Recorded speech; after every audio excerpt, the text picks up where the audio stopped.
All right, and welcome back to another exciting episode of Rough Sketch to Final Draft. I am your host, Coach Adam, and we are kicking off Season 5, Episode 2 with yours truly. You've been requesting this for such a long time. We always bring on amazing guests, and many of this beautiful community here on our YouTube family that is ever growing. We have now over 10,000 viewers. Thank you so much. I love you all. We have over 30,000 viewers now and a part of our amazing Instagram community on Coach Adam, links down below. So thank you. I love you for all of that. And we have an incredible following on Spotify, Apple, iHeartRadio, Apple Podcasts, and so on and so forth. The whole entire thing is just continuously growing. So thank you to everybody. I just want to start this episode off with gratitude as we dive in to existentialism and finding our purpose in that journey. It's important to be able to examine our lives in such a way that legitimately brings forth enrichment, fulfillment, and at the same time really begs and knocks on that door of who are we? What are we here to do? What's my purpose in life? What's the purpose of my pain? Pain seems to be persistent. Where are the gains from this pain that we go through? And how do we make sense of all of this? Where do we find faith in ourselves, in life, in religion, in God, in mythologies, in people, in leaders, in mentors? How does this all make sense? Existentialism is a fantastic school of thought that allows us to peel back these layers and really actually start to strive to ask ourselves the questions of what does it mean to live a life of purpose? And how do you find that purpose amidst the pain that legitimately seems to maintain its momentum more than joy, happiness, fulfillment, pleasure? Pain seems to be this ever persistent hammer that keeps on hitting on us day in, day out, again and again and again, begging us to see if we are going to break, bend, fold, take a knee, give up. And it really does define us on whether or not we actually do succumb to the pressures of pain. Because the pains are always the pressures that are coming from the outside. And we have pains that are coming from the inside. And we're going to dive into a little bit more of the eggshell theory about which one is more impactful in life, of whether or not the pain from the inside leads to something that is more fulfilling, even though it's very painful, or if it is that the external pressures on the eggshell that make us crack sometimes, and what the benefit might yield from that. And this answer surprise you might have in there could be something that you're not necessarily expecting. So there might be a aha moment that takes place there. But as we dive into the profound meaning of existentialism and existential authenticity, to be completely honest, we uncover the secrets of life that resonate with our true self and the truest understanding of that. And what does it mean to live a life of purpose in the first place? We say these things, right? We think in this life for some reason that the second that we say that we're living a life of purpose, that immediately puts us on the path of, I'm looking for purpose, I got purpose, all because we said the word purpose. I said the word purpose, so I must be working towards my purpose. But if you're not, simply the reason that you would say hot apple pie does not instantly mean that you manifested one into your magical hands. The idea about finding purpose is not just this idea that we have in this modern ideology.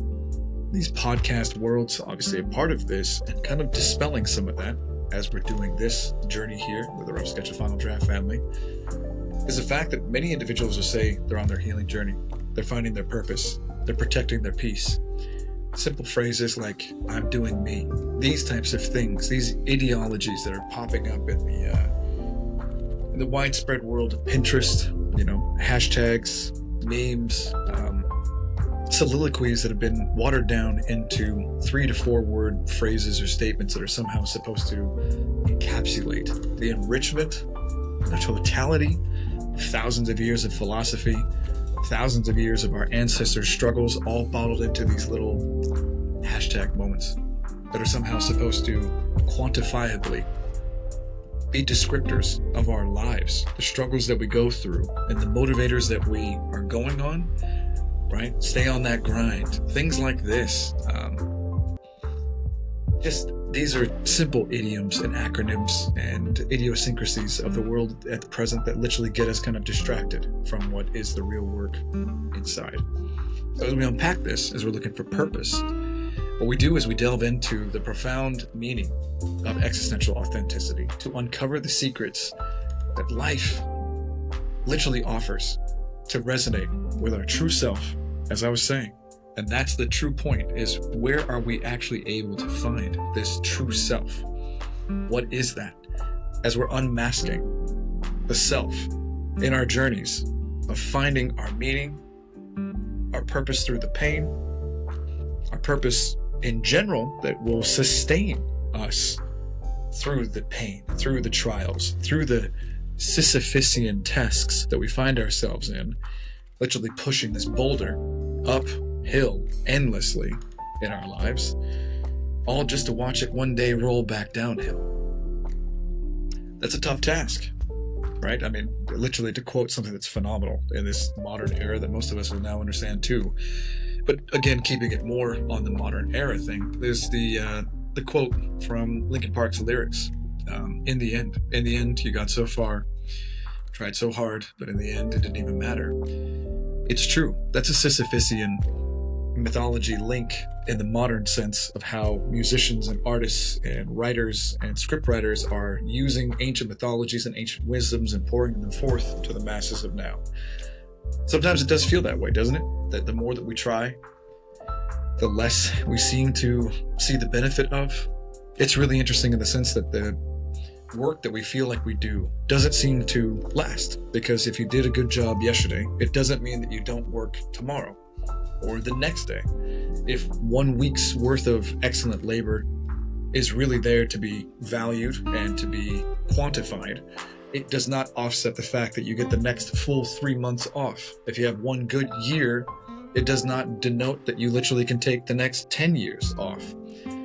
So it really does kind of feel pointless and hopeless, and just kind of like you're hitting your head against the same wall in the exact same spot every single time in the exact same area of the forehead, again and again and again, until where it feels like all of us are looking around at each other with a big dent in our foreheads. It's interesting.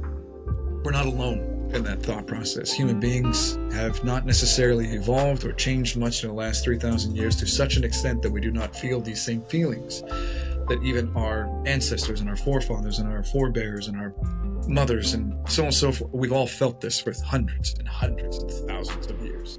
Existentialism came about because of the fact that we were literally confronted with the emptiness of life, the void that we would actually feel inside. Kierkegaard, Heidegger, Husserl, all of these titans of philosophy, these kings of the mentality of the mind, started to unravel and unpackage all the thoughts that literally were there haunting humanity, right? In the truest sense that we live quiet lives of desperation, as lives do go for humans, because there is not much sustainable joy. If you think that you are Superman, you will find someone very quickly that is stronger than you. If you think that you are going to last forever, you will finally find age creeping up on you quicker than you would like. If you think that you're invincible, you pull a muscle, you hurt an elbow, you twist a knee, you get a shoulder injury, you hurt your neck, you're aching the next morning just because you slept wrong, or something else like that. We find out our limitations in life are vast, and vaster than what we'd like to accept sometimes. So in this ever-gripping reality, searching for purpose through our pain, which is persistent, existentialism really starts to unpackage the idea of what is it all for? Where can our purpose be found in these things? So letting go of self-doubt and our limiting beliefs and challenging our internal narratives is where that really starts. And we really start to kind of peel back those edifices and start to chip away at the outer shell of what we are shaping in our lives that we call our lives. When we start to really hammer and chisel out the idea of what we would like our lives to be. Because there really isn't purpose. Let me just kind of load this in the front end. There really isn't purpose unless you actually are preparing yourself for something and heading in a particular direction. Sometimes one of the things that most of us get confronted with philosophy and with certainly the void of existentialism, is that we find that our life doesn't have purpose because we're not going after what we know we would like to. And if we are not striving and achieving towards something as a larger, in the distance achievement, our lives will immediately feel purposeless, driven towards nowhere, which ends up leading towards depression, anxieties, self-doubt, self-hatred, self-criticism, which makes it all feel even more painful because those are the voices coming from the inside. Remember, I mentioned at the beginning that we're going to kind of chip away at this as we go along. Are the voices from the inside, the pains that we actually carry from the inside, more impactful, more dangerous, more harmful? Is there a benefit there that might be outside of us in some sort of interesting capacity, that from the growth within, does it lead to something more? Or are the fears, the failures, the lack of accomplishment, maybe the missed opportunities, or the judgments of others outside of us weighing down on the outside of our shell, are those more impactful? Are those limiting beliefs from within or limiting beliefs from without? Which one of those two categories affect you the most? Because each one of us is going to be unique. As I pose these questions, as we walk through this very, very surface level exploration of existentialism today in this episode for the benefit of anyone who's listening, it really does come down to the part that we can unpack all of these things. At the same time, these are never going to always be one size fits all. Philosophy doesn't work that way. There is not one human being with DNA that is exactly as the other. No one fingerprint is exactly the same. No one's exact eye is the exact same as another. So every single person's journey is going to be unique as a fingerprint, or literally the color, the shape of your beautiful eyes. There is something in that is unique. So as you do these things, as you go on your healing journey, as you go on your self-exploration journey, make sure that you never, ever just try and copy what someone else has done, said, become, or otherwise. It was never meant to be that way. As millions and billions and uncountable numbers, trillions of little grains of sand that are across every single beach on this entire beautiful planet, not one of them is identical to the piece of sand that is next to it. Keep that in mind. And we are all as unique as that. Okay? Not one same drop in the ocean. Too many examples to keep going here. Understand that this hard-hitting point that I am driving into you right now, accept that you are so unique that trying to do it like Jimmy, like Sally, like Tommy, like Bobby, like Kimmy, it's not meant for that. Whatever worked for them might only get you so far. So if eventually you go and do exactly what they did and it does not get you to where they got, take a humble 100 steps back and re-examine, reassess, restructure your viewpoint, change your trajectory, and realize that you needed to get where you needed to get to, not where Kimmy and where Jimmy got to. They got there because they're designed for that particular path. You are designed for your path. So as you are confronted with your existential crisis and you are looking to be your existential, authentic self in that regard, as you're peeling back all layers that are ego, selfishness, programming of the world around us, right? What did Dateline tell you were supposed to be? What did MTV tell you were supposed to be? What did the movie industry tell you that you had a choice to be? The jock, the prep, the goth, right? The rocker, the bad boy, the bad girl, the good one, the bad one, whatever it is. These are all identities that have been sold, packaged perfectly, with even store-bought items in real life for you to literally go try and model yourself as if you were an action figure or a Barbie doll. You're supposed to be the prep, right? So then you're supposed to go to certain stores in the mall and wear those types of collared shirts, and you're supposed to wear the button-ups, and you have to have your khakis, and you have to have your particular type of Docker shoes, and this, that, and otherwise. Nowadays, the names and the brands and the fashions have changed, but at the same time, the mentality stays the same. If you were supposed to be a goth because you saw the movie The Craft, back in the 90s, then you knew you had to go to Hot Topic. You had to wear the black makeup, do the hair, put the spike gel in, wear the amazing amounts of jewelry, all the rocker spikes and black collars and everything else you get your hand on, the boots that go up to the legs and the thighs. These are pre-packaged, conceptual, ideological ways in which you were sold through whatever media that you got onto. If it was a music video, if it was a movie that influenced you to go wear and look and sound like this, then that was there. And it was handed to you to think about. You're sitting there alone in your room, you're a 14-year-old, 12-year-old kid, and all of a sudden you have these ideologies just pitched at you, pushed onto you, sold to you as products to be sold, and eventually you find yourself caught up in the matrix of things that you end up becoming a product yourself. How tragic. How genuinely tragic that ends up becoming what we all become to one style or another. Getting caught up in the rat race of the corporate world. Getting caught up in the rat race of even the spiritualistic woo-woo world. It's not like there isn't the pitfalls in both, that there aren't the charlatans and just fans of both kinds of worlds. And we've seen them many, many times. The people that aren't really doing the benefit in either, but legitimately present themselves as if they're the most realistic version of either one of the ideologies that we've all been pitched in this world to choose from. Because sometimes people are hiding in sheep's clothing and they don't even know what they don't know. So I'm not even blaming, right? We can actually obviously just love these people and understand that they are so far lost in their programming that they've lost sight of who they should be for themselves. That they don't even know what their true identity is. They aren't seeking the real question, even though they might be going to retreats and ashwagandha, experiences and so on and so forth. Why? Because again, circle all the way back. That's what Jimmy did. That's what Kimmy did. That's what Tommy did. That's what Sally did.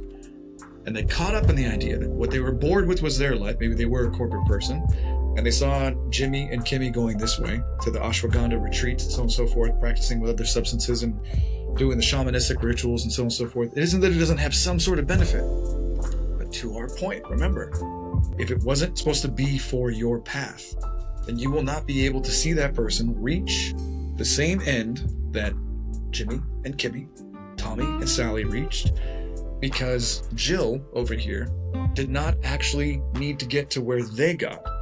So now Jill is just a super fan. She goes to all these retreats, she goes to all of these sage burning ceremonies, she's doing all the yoga, the Pilates, the whole entire thing, and it's not yielding the benefit. She's still just as miserable in these atmospheres, in these environments, as she was in the corporate environment, because the real core of who she is, the real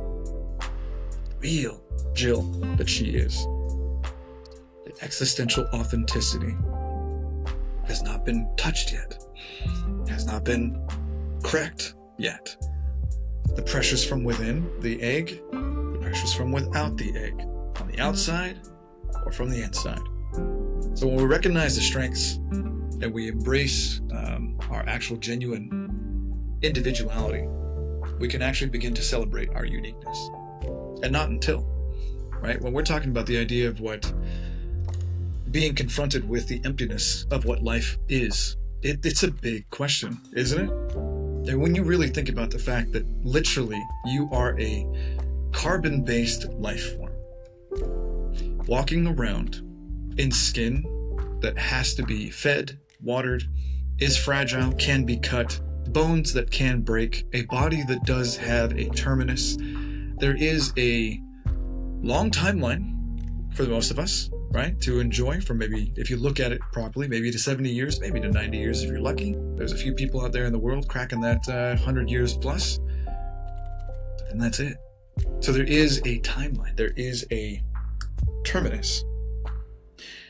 And you wake up and go out into the world after you get out of bed in the morning, 1 foot at a time, and you realize the actual fragility of life, the real, legitimate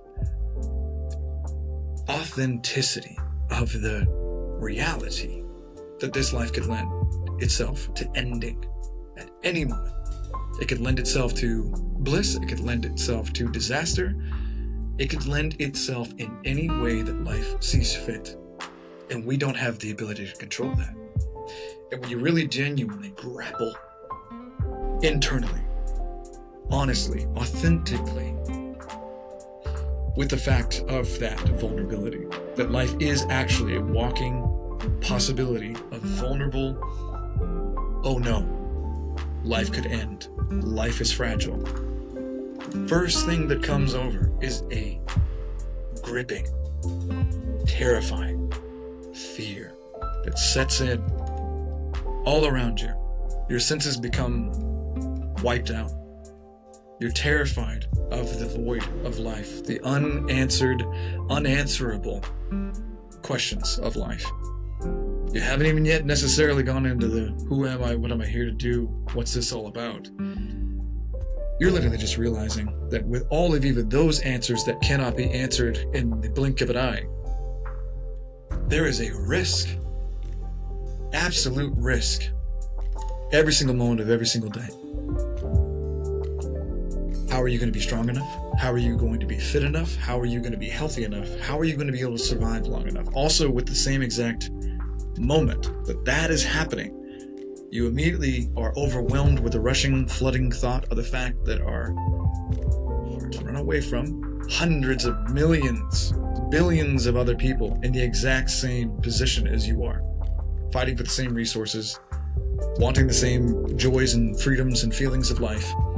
How are you going to compete with that when you realize that now you're in a world with millions and billions of other people that don't have answers on who they are? They're going to be terrified if they actually come to grips, to grapple this question, that there is unanswerable, larger questions that are bigger than all of us. What do you do when you wake up to that?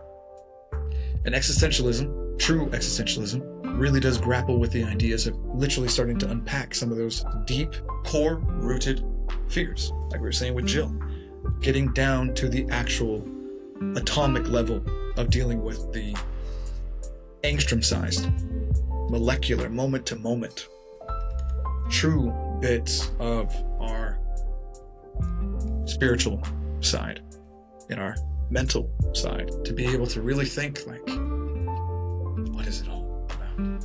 How could this possibly be the structure, the edifice upon which consciousness has built itself upon?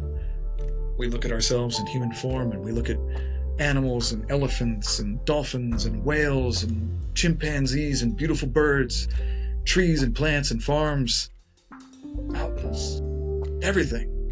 This is what consciousness builds itself on. A bunch of unanswered, terrifying questions. What a life. What a genuine aha, oh no moment to actually genuinely contemplate. So we ended up getting people like Kierkegaard, amazing souls, to figure these things out, to understand what the meaning could be if you go beyond meaning. Right? You have Immanuel and Kant, you have Husserl, you have Heidegger, these titans of thoughts, kings of philosophy in between these ears, opening up that third eye and allowing that pineal gland to shine. That's the whole entire thing about philosophy. Cultivating a self-compassion was one of the key principles for accepting ourselves and our flaws, embracing the continuous nature of growth, understanding that at least in the unanswerable premise of the questions that we're circumnavigating in this, I know it seems deep dive, this very, very cursory glance of just some of the core principles to get a flavor of what philosophy really is when you actually start looking at it from an existential premise, which again is something that relates to the human experience more than anyone ever really gives it much credit for, is the fact that at least what we could deduce is that nature in itself, even down to the atomic structure, energy is what? Always was, always will be, is in and out of all matter, always exchanging and always growing to a bigger, larger form. So down to the most fundamental core principles at the physics definition from a Newtonian type of idea, that is actually what is taking place within us, within all the energy that is in everything, from these lamps to those lamps to this background to this body to every body that you're watching this through, your human self that you are seeing this through this microphone. Everything has energy, yes, and it's always trying to grow, and is a part of everything. There's more between this lamp and my hand than what the naked eye can see, but there are atomic structures waving at an amazing vibratory action to be able to understand that there is less nothing going on than there is always something going on. That in the true sense, that even seeds in and of themselves in nature, even though the risk is there, seeds thrown into the dirt, not even necessarily planted far enough down, will always risk sprouting and growing their roots. Fish, no matter whether or not they're in a great location to be able to try and spawn, they will continuously lay more eggs and fertilize as many as they can, knowing full well that there are bears upstream that are going to try and catch them as they swim to their next spawning spot. Turtles on the beach, we've seen the videos a million times online over the past 20 years. Thank God for the internet for those amazing, heartwarming videos. Thousands of them, hundreds of them every single year on each beach when they actually really do hatch and make it towards the ocean as fast as they can, not knowing whether or not they're going to make it. Some of them don't. Many of them do.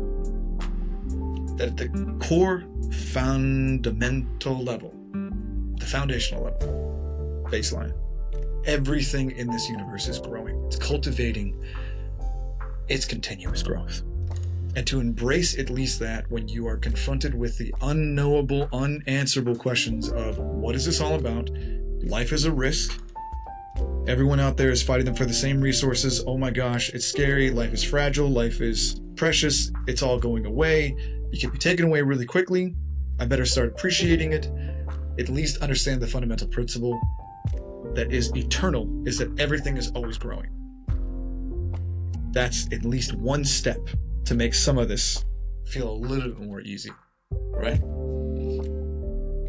And what does it mean, really, to be authentic? I had the honor of having Sebastian Engs on this podcast last season. Fantastic human soul, by the way. Sebastian, when you see this, shout out to you.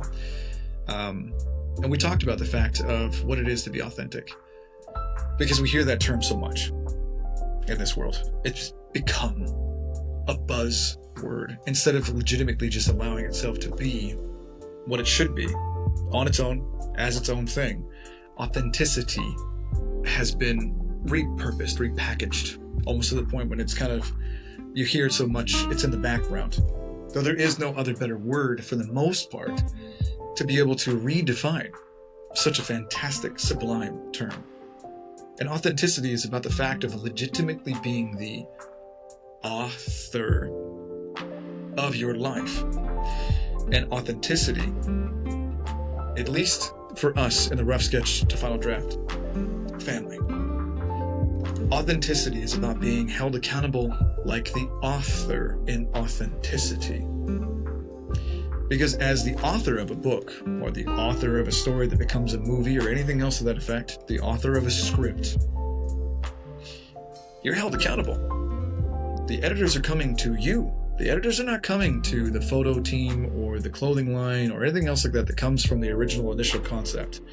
They're coming to you as the concept creator. You are the author of your life. And authenticity in relationship to existentialism obviously comes into grips with who is the author of your life. Are you the author of your life? The answer is yes. As much as we would like to say that it's someone else, it's the result of mom and dad, it's the circumstantial, situations that have been formulated by friends, family, co-workers, other people that we would like to actually genuinely hold accountable for the particular chapters in our life that we don't necessarily want to take credit for, but we ourselves were the ones penning the authorship of each one of those. Now in chapter 1, chapter 2, chapter 3, we might be in chapter 20 by now, depending on how many years of experience you've been authoring your life. We like to sometimes pretend that we were not the main character in chapter 5, 8, 13, whatever it was. We blame it on somebody else, and that's why chapter 14 went so wrong, right? Aunt Sue really messed up, chapter 15. Dad messed up chapter 17. I'll never forgive Mom for what she did in chapter 20, right? It was Stacy's mistake, in chapter 22. It was Jake's horrible mistake in chapter 21, right? Circle back. We're always the author. So in authenticity of what that really means is that you take full accountability. You are always the main character. You may have written yourself as some sort of a, modern day reference, some sort of a Harry Potter where you were trying to play on the the black sheep of the family, or the back end of the story where you didn't want to seem like you were the main focus, the hero of the story just yet. You weren't ready to come out from underneath the closet and step into your heroic role as the main figure yet, right? At the same time, like, you always were, you always are. How could it be? This is your perception. This is where you are seeing your camera focus, right here.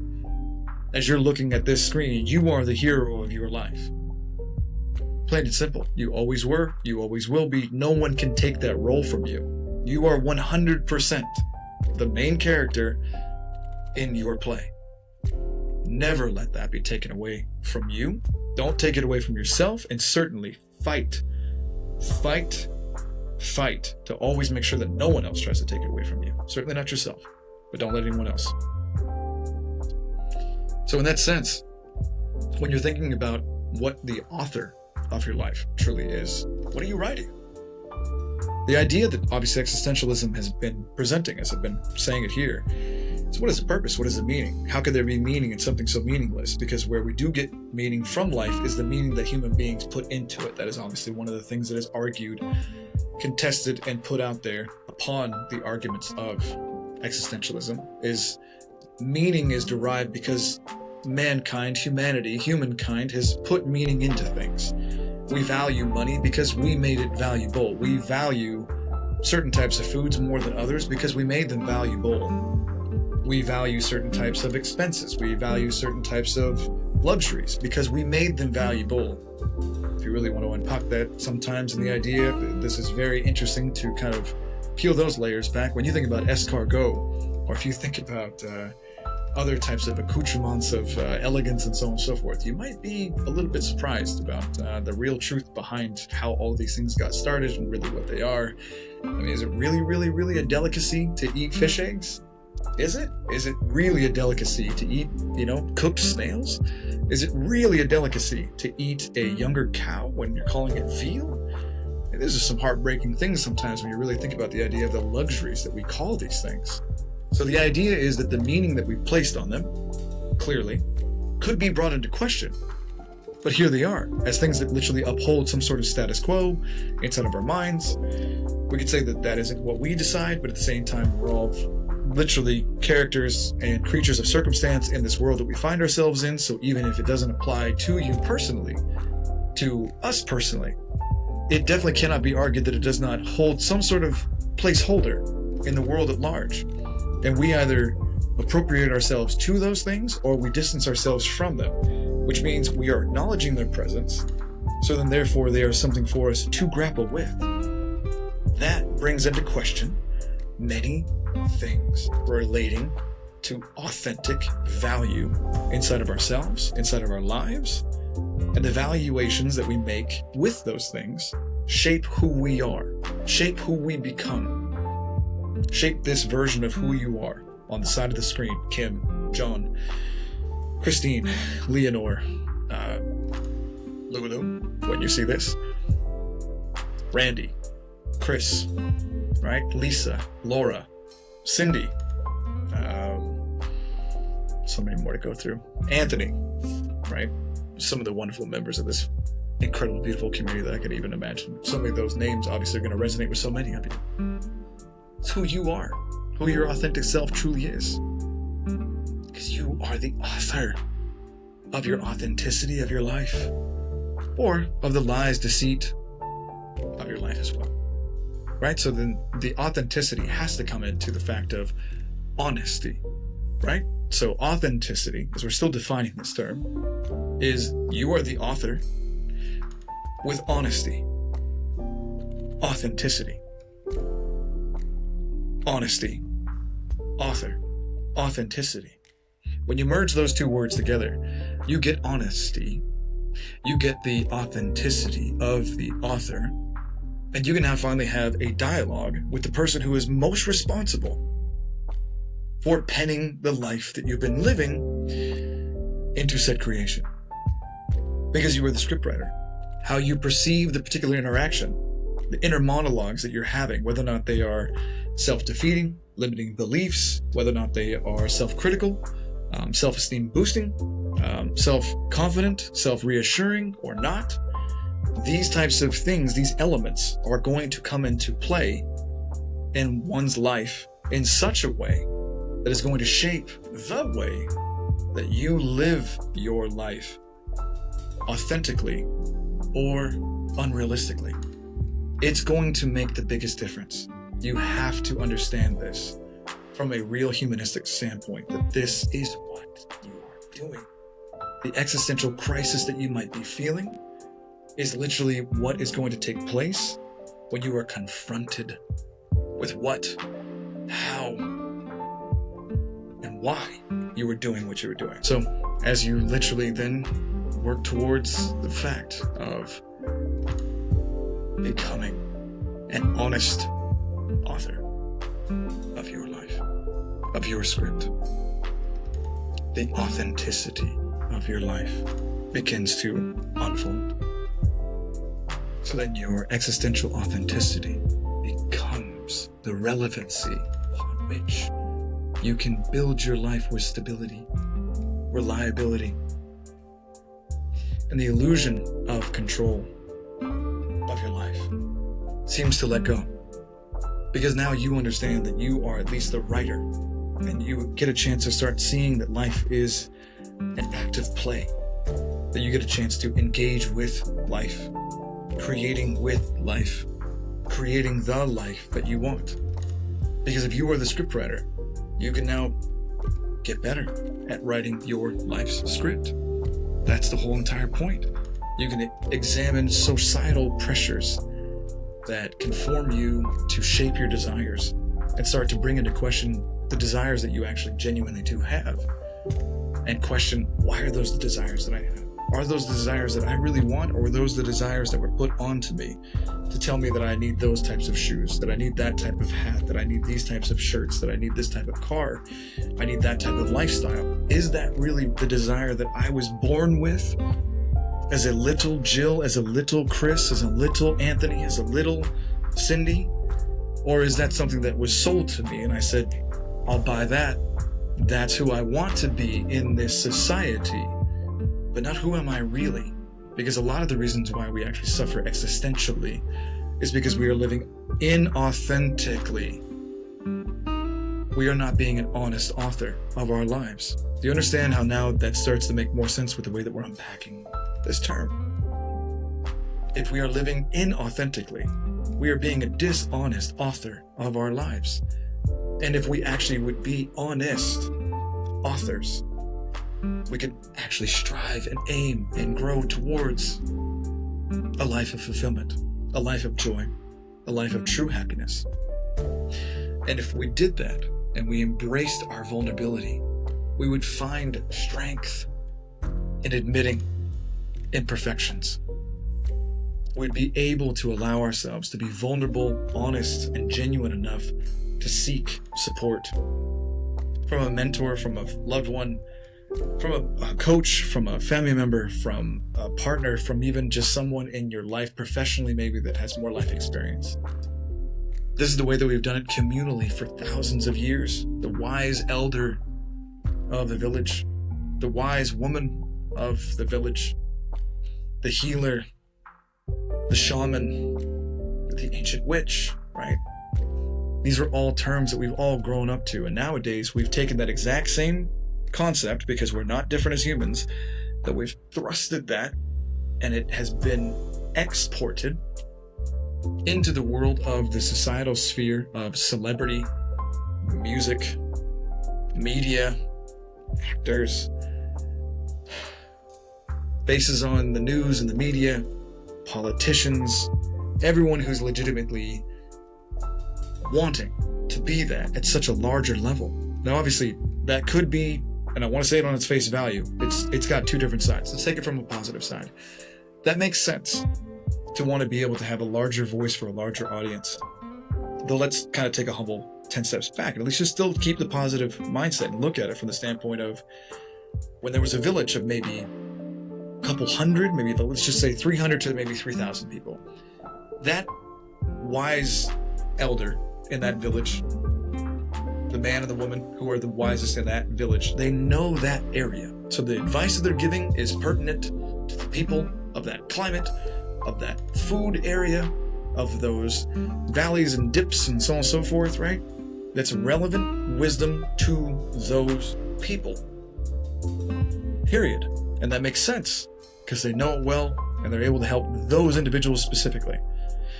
What I mean by that is an example, right? If you're giving advice in a village of people that live near a river, near a waterbed of some kind, lots of luscious trees and steep mountains around, that is incredibly different than the wise elders of someone who is in the Sahara Desert and there is only one well in a 25-mile radius, sand dunes that will literally just consume people, and marauders that are out in the sand dunes somewhere else that you have to learn to live around as well. The advice that you're going to give in this village here, with the mountains and the valleys and the trees, is going to be exponentially different and almost completely nonsensical to people who live in the arid climate on this other side.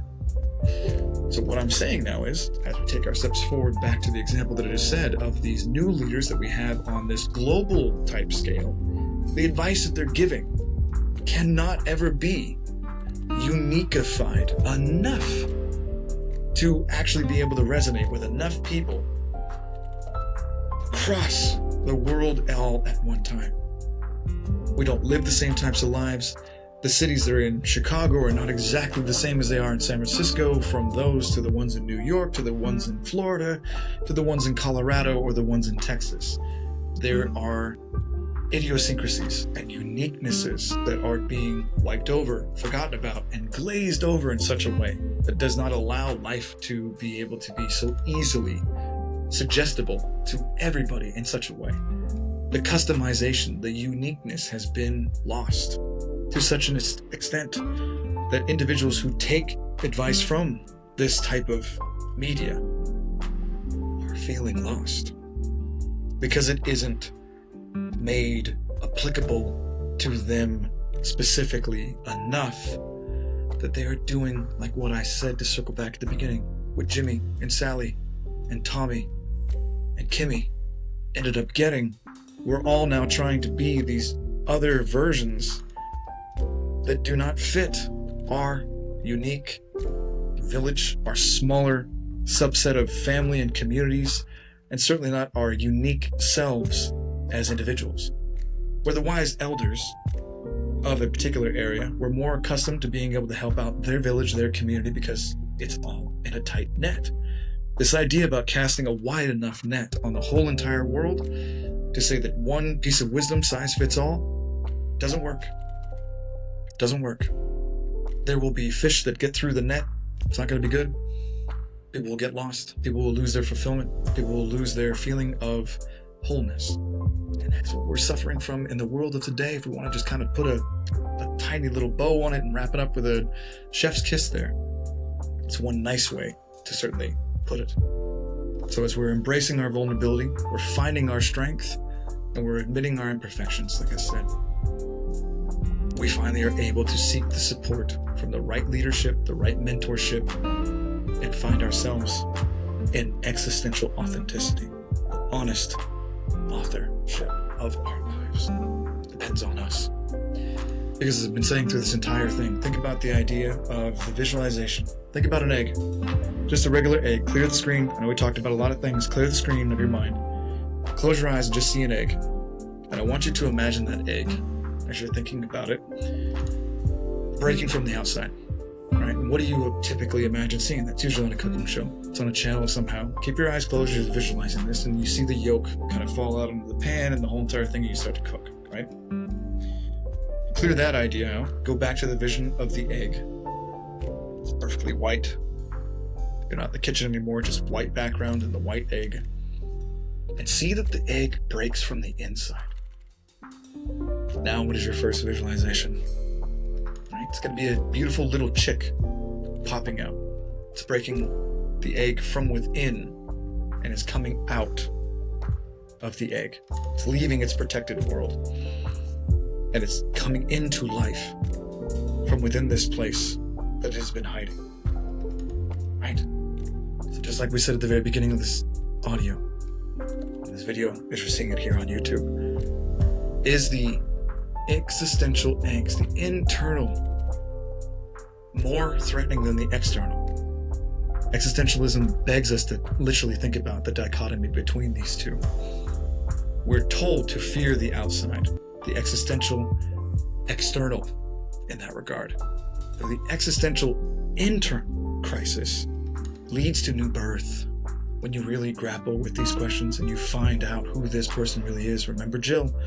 She didn't ask the questions on who she really was, so she's still going to the ashwagandha and she's going to the Pilates, she's going to the yoga, she's doing the whole entire thing. She's got the tattoo, she's got the dream catcher tattoo, she's got all the chakra tattoos up or down her back, she's got the chest tattoo. She's spiritual. She is. Nose rings, 18 of them, face pierced, the whole go, everything. She's got it. But she doesn't. Does she? She just goes because she's doing what Jimmy and Sally did. She hasn't asked if Jill internally is what she wants to do. She isn't seeking that yet. She's just doing what the other people are doing because that's what everyone else was doing. They're doing the doing. They're not asking why. They're doing the doing. Which is what existentialism, certainly in the authenticity of the honest author authenticity, asks of ourselves to do. So I want to say thank you. We'll end the episode here. We'll continue this conversation on again. We have another amazing guest coming next week, so stay tuned every Saturday at 6 p.m. Pacific Standard Time. I want to send you love and blessings from the Rough Sketch to Final Draft family. I am Coach Adam, and it's been a pleasure to be your host. Cheers. Preach at all times, but if necessary, use words. I love that. Preach at all times, and if necessary, use words. Thank you. What's on my heart is what's in my heart, which is just Emotional sense and in a professional sense. I would say the first thing is professional. I'll talk to that. I think one of the